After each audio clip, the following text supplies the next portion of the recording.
Traditionally, Samba isn't really played on a drum kit. Samba bands usually play it, which can consist of, tens and tens of people with all different instruments. What we're trying to do here is recreate that kind of Samba band sound and feeling on a drum kit. So there's a lot of different ways you can do this, and there's a lot of great books and videos and CDs and everything you can check out. So I really would encourage you to go out, try and find other people's examples of how to do this. But I'm going to take you through just a few basics of just one way of recreating that Samba band sound on the drum kit. So the first thing we're going to think about is the bass drum. And for me, the bass drum is a really good way to kind of recreate the low booming sound of a surdo in a Samba band. Now, surdo is a big drum, and it's played with a beater, and somebody's hitting it, and they're usually closing the sound by putting their hand on the drum and hitting it, and then opening the sound by taking their hand off. And this is kind of done in a heartbeat style sound. So it's like a do-dum, do-dum, do-dum, do-dum.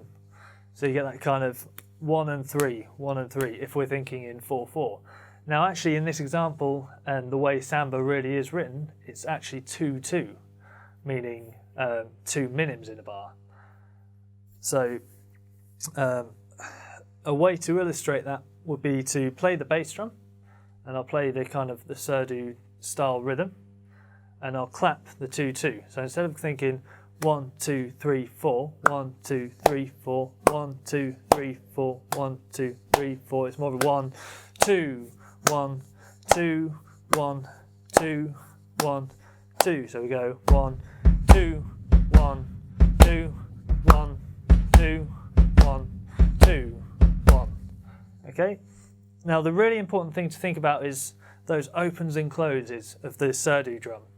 The closed sound normally comes on the 1. So it's like a duh, and then the open sound, you get which is the real power, which gives you forward momentum in the whole groove, comes on the 2.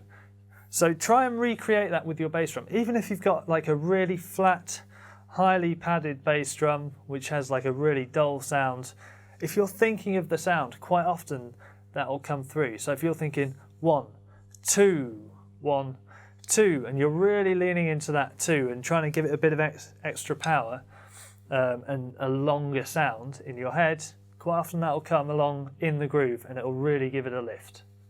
Thinking about our hands, so on the hi-hats or the ride possibly, we're trying to kind of emulate the guiro or shaker or cabasa sound in the Samba band. So normally these will kind of play continuous semi-quavers or something similar to those. So we've got a couple of options that I'm going to show you. The first one is just continuous semi-quavers, which is just 1, 2, 1, 2, 1, 2, 1, 2, 1, 2, 1, 2, or quavers if we're thinking in 2/2. The other option is more like the guiro with the kind of long and the shorts. So we get the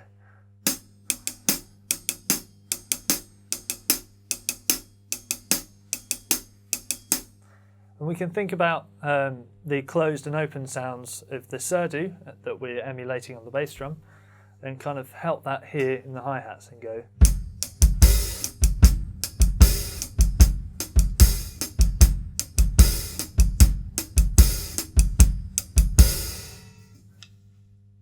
Now we've got the bass drum and the hi-hat or the ride cymbal sorted, we're going to think about what to do with the snare drum. Now we've got options here for different sounds, and that can be a great way to develop things or create variation in our improvisation.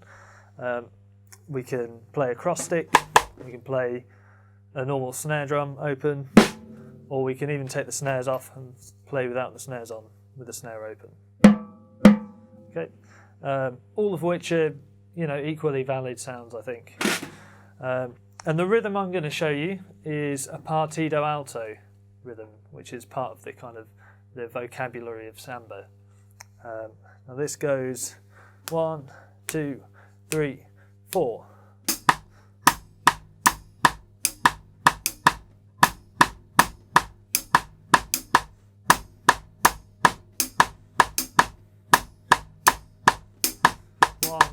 2, 2, 2, 1, 2, 2, 2.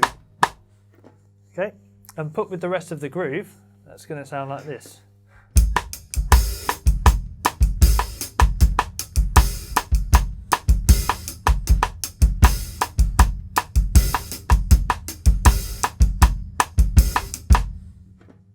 So we can hear that our groove is coming together now. We should really think about the feel. Now Samba, Samba bands aren't always the most technically proficient drummers all the time. It's not mechanical, it's not all perfectly straight. So there's a very loose feel to Samba, which can make it feel really groovy and really nice. And we can also add inflections on the cymbal beats and on the hi-hats, particularly if we're just going to choose to play straight quavers or semi-quavers all the time. Playing it all at the same volume can get a bit boring. We can add little pushes and pulls. Now thinking about pushes and pulls is a great way to kind of get into the real feel of that Partido Alto groove rhythm that we showed you on the snare drum. Now if you notice, it starts on the offbeat, and then there's 4 on the onbeat, and then 4 on the offbeat again.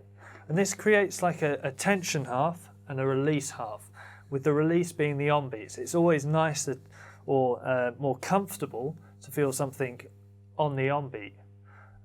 And then if things are on the offbeat, it's giving it a lift. It's a bit of tension.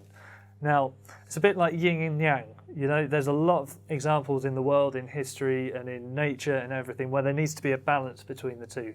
And this is a great example in rhythm of how there's a balance between the tension and the release, and then back to the tension and then the release. Because if it was all release, it would all be really stale and really flat and boring.